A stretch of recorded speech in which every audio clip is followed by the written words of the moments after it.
இதே அனைத்து இந்திய அண்ணா திராவிட முன்னேற்ற கழக ஆட்சி இருக்கின்ற பொழுது பல்வேறு திட்டங்களை நாங்கள் கொண்டு வந்தோம். இந்த பகுதி விவசாய பெருமக்கள் நிறைந்த பகுதி, விவசாய தொழிலாளி நிறைந்த பகுதி. ஆக விவசாயிகளுக்கு நிறைய திட்டங்களை கொண்டு வந்து நாங்கள் நிறைவேற்றியிருக்கிறோம். ஒரே 5 ஆண்டில் 2 முறை விவசாயிகள் தொடக்க வேளாண் கூட்டுறவு வங்கியிலே பயிர்க்கடன் தள்ளுபடி செஞ்சிருக்கிறோம். ஒரே 5 ஆண்டில் 2 முறை விவசாயியுடைய பம்பு செட்டுக்கு 24 மணி நேரம் மும்முனை மின்சாரம் கொடுத்த அரசாங்கம் அதிமுக அரசு. நீண்ட காலமாக ஏரி குளம் குட்டையெல்லாம் தூர்வாராமல் இருந்தது.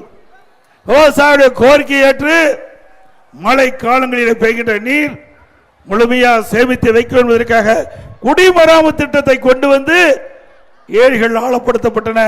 அதில் அள்ளப்படுகின்ற மண் விலையில்லாம விவசாயியுடைய நிலத்திற்கு வழங்கப்பட்ட அரசு அதிமுக அரசு.